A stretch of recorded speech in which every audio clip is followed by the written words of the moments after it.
Assalamualaikum warahmatullahi wabarakatuh. Selamat pagi adik-adik. Bagaimana kabar adik-adik pagi ini? Semoga selalu diberi kesehatan, selalu diberi kemudahan dalam segala hal kebaikan, khususnya dalam menuntut ilmu. Kali ini kita akan mempelajari bab 6, yakni tentang kisah keteladanan Nabi Musa alaihissalam. Namun sebelum itu, sampaikan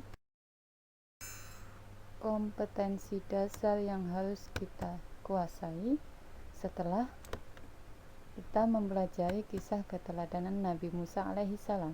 Apakah itu? Kompetensi dasar 3.6 menganalisis kisah keteladanan Nabi Musa alaihissalam. 4.6 mengkomunikasikan hasil analisis sifat keteladanan Nabi Musa alaihissalam. Apakah tujuan dari mempelajari kisah keteladanan Nabi Musa ini? Nah, diharapkan agar peserta didik mampu menghayati kisah keteladanan Nabi Musa alaihissalam. Diharapkan agar peserta didik menunjukkan perilaku yang mencontoh sikap teguh pendirian dan peduli sebagai implementasi kisah keteladanan Nabi Musa alaihissalam. Yang ketiga adalah peserta didik diharapkan mampu menjelaskan kisah keteladanan Nabi Musa alaihissalam. Yang keempat, peserta didik diharapkan mampu mengidentifikasi contoh akhlakul karimah Nabi Musa alaihissalam. Yang kelima, peserta didik juga harus dapat menyimpulkan hikmah dari kisah keteladanan Nabi Musa alaihissalam. Dan yang terakhir, peserta didik juga harus mampu menyajikan kesimpulan dari sifat-sifat keteladanan Nabi Musa alaihissalam.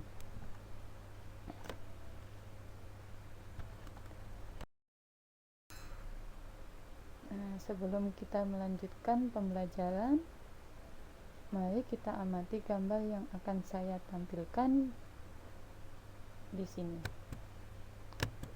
Dari gambar ini, apa yang ada dalam pikiran kalian? Apa yang Anda ketahui dari gambar yang saya tampilkan di sini? Masih berhubungan dengan kegiatan belajar kita pada bab 6 ini. Nah, selanjutnya apa sajakah yang akan kita pelajari pada bab keteladanan Nabi Musa kali ini? Ini adik-adik, dari materi keteladanan Nabi Musa alaihissalam, kita akan mempelajari sejarah kehidupan Nabi Musa alaihissalam. Yang kedua, kita akan mempelajari contoh perilaku akhlakul karimah Nabi Musa alaihissalam, keteladanan sifat-sifat Nabi Musa alaihissalam, dan yang terakhir, hikmah dari kisah alaihissalam.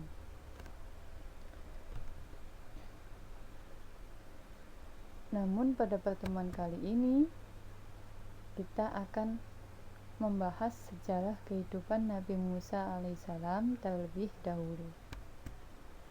Nah, adik-adik, Nabi Musa alaihissalam merupakan nabi yang terlahir pada zaman pemerintahan Raja Fir'aun yang sangat kejam dan mengaku sebagai Tuhan. Pada suatu malam, Fir'aun bermimpi negeri Mesir habis terbakar dan hanya tersisa kaum Bani Israel saja. Fir'aun pun menanyakan kepada para ahli nujum mengenai arti mimpi tersebut. Kemudian, para ahli nujum memberitahu bahwa akan ada seorang anak laki-laki Bani Israel yang akan menumbangkan kekuasaan Fir'aun sebagai raja.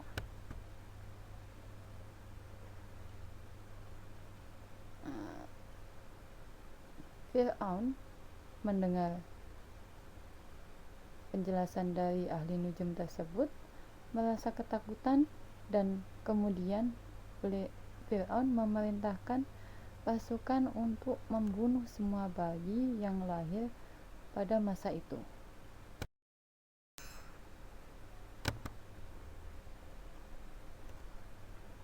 Hal tersebut kemudian terdengar oleh orang tua Nabi Musa. Kemudian pada saat Nabi Musa dilahirkan, Allah memberikan ilham kepada ibunda Musa agar menghanyutkan Musa di sungai.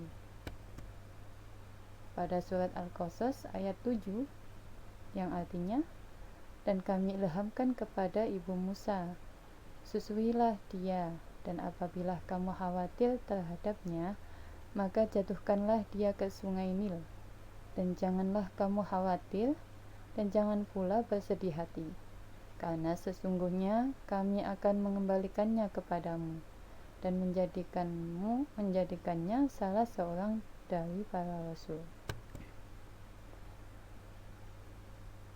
Setelah itu, mendengar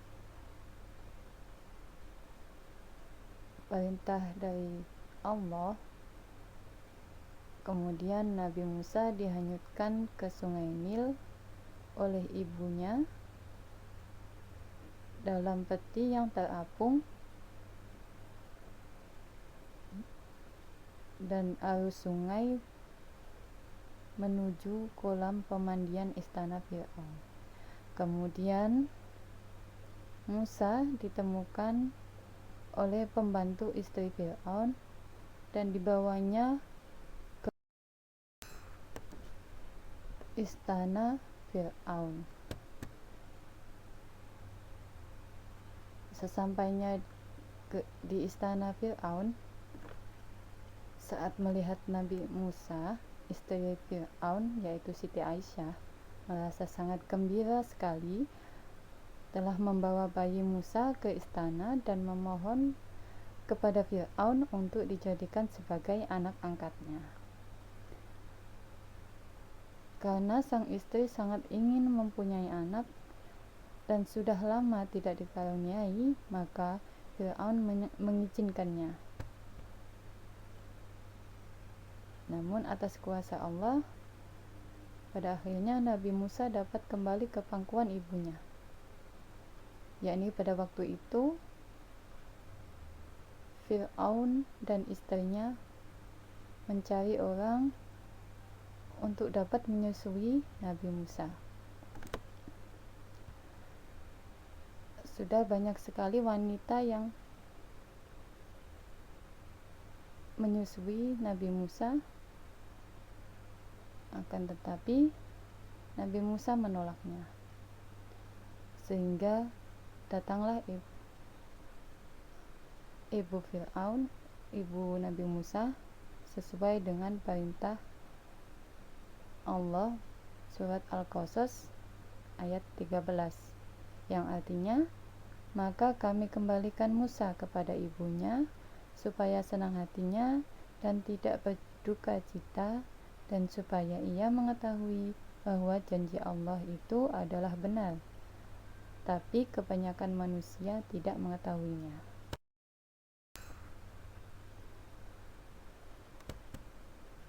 Nah, sudahkah kita ketahui siapakah Nabi Musa? Lalu kita ketahui juga bahwasanya Nabi Musa lahir di Mesir pada tahun 1527 sebelum Masehi pada pemerintahan Fir'aun. Nabi Musa memiliki tugas dari Allah untuk membawa Bani Israel keluar dari Mesir. Nama Nabi Musa disebutkan sebanyak 1136 kali di dalam Al-Quran. Musa bin Imran bin Fahis bin Azir bin Lawi bin Ya'qub bin Ishaq bin Ibrahim bin Azara bin Nahur bin Suruj bin Ra'u bin Falij bin Abir bin Shalih bin Al-Fashad bin Syam bin Nuh. Dan ibunda Musa memiliki nama yaitu Yukabad atau Yohanes Bilzal. Kemudian Nabi Musa menikah dengan putri Syuaib yaitu Safura, Safrawa, Safora, Zilpopora, yang kemudian memiliki keturunan berjumlah 4 orang, yakni Alozar, Fahkah, Mita, Yasin, Ilyas. Taqabbalallahu minna wa minkum.